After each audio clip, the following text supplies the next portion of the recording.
Madras high court में एक याचिका आई जिसमें कहा गया था कि तमिलनाडु में पेरियार की मूर्तियों के नीचे जो बातें लिखी हुई है वो आपत्तिजनक है और लोगों की धार्मिक भावनाओं को ठेस पहुंचाती है, इसलिए उन्हें हटाया जाना चाहिए। याचिका को खारिज करते हुए हाईकोर्ट ने कहा कि येरोड वेंकट रामास्वामी पेरियार जो कहते थे उस पर विश्वास रखते थे, इसलिए उनके शब्दों को उनकी मूर्तियों के पेडेस्टल पर लिखवाना गलत नहीं है। पेरियार की मूर्तियों के नीचे लिखा था, ईश्वर नहीं है और ईश्वर बिल्कुल नहीं है। जिसने ईश्वर को रचा वो बेवकूफ है, जो ईश्वर का प्रचार करता है वो दुष्ट है और जो ईश्वर की पूजा करता है वो बर्बर है। ग्रेट पेरियर नायकर के ईश्वर से सवाल।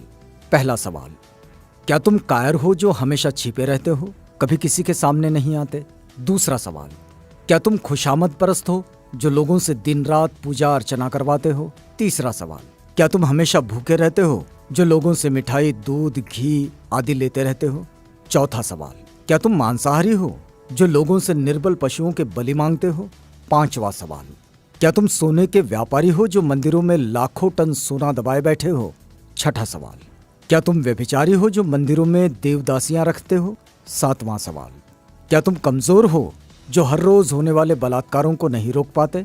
आठवां सवाल, क्या तुम मूर्ख हो जो विश्व के देशों में गरीबी, भूखमरी होते हुए भी अरबों रुपयों का अन्न, दूध, घी, तेल बिना खाए ही नदी नालों में बहा देते हो?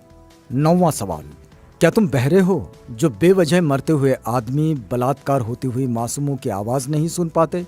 10वां सवाल, क्या तुम अंधे हो जो रोज अपराध होते हुए नहीं देख पाते?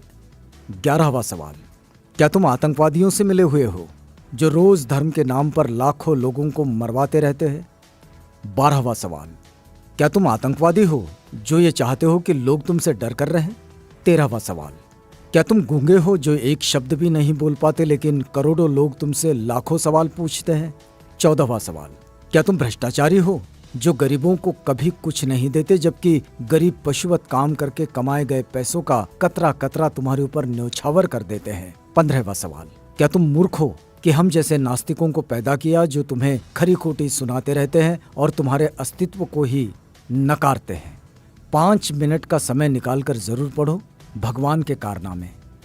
नास्तिक होना कोई आसान नहीं। कोई भी नासमझ इंसान ईश्वर के अस्तित्व को मानकर फ्री हो जाता है, उसके लिए उसे बुद्धि की जरूरत नहीं होती, लेकिन नास्तिक होने के लिए दृढ़ विश्वास और साहस की जरूरत होती है। ऐसी योग्यता उन लोगों के पास होती है जिनके पास प्रखर तर्क बुद्धि होती है। अंधश्रद्धा ऐसा केमिकल है जो इंसान को मूर्ख बनाने में काम आता है।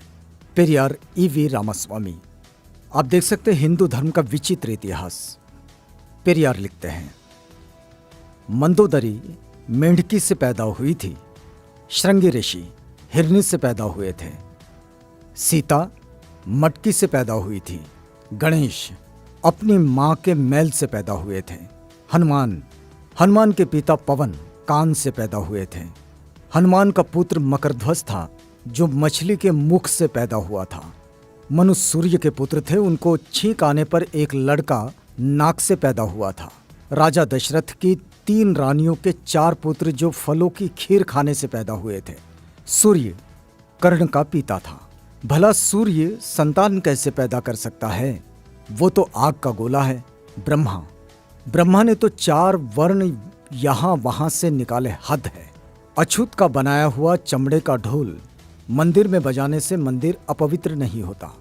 अछूत मंदिर में चला जाए तो मंदिर अपवित्र हो जाता है। उन्हें इस बात से कोई मतलब नहीं कि ढोल किस जानवर की चमड़ी से बना है।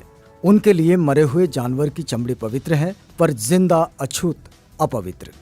लानत है ऐसे धर्म पर। बुद्धिजीवी प्रकाश डालें, दिमाग की बत्ती जलाओ, अंधविश्वास भगाओ। यदि पूजा पाठ करने से ही बुद्धि और शिक्षा आती तो पंडों की औलादें ही विश्व में वैज्ञानिक, डॉक्टर, इंजीनियर होते। वहम से बचो, अपने बच्चों को उच्च शिक्षा दिलवाओ क्योंकि शिक्षा से ही वैज्ञानिक, डॉक्टर, इंजीनियर और शासक बनते हैं, पूजा पाठ से नहीं। अतः वहम का कोई इलाज नहीं है और शिक्षा का कोई जवाब नहीं है। शिक्षित बनो, संगठित रहो, संघर्ष करो।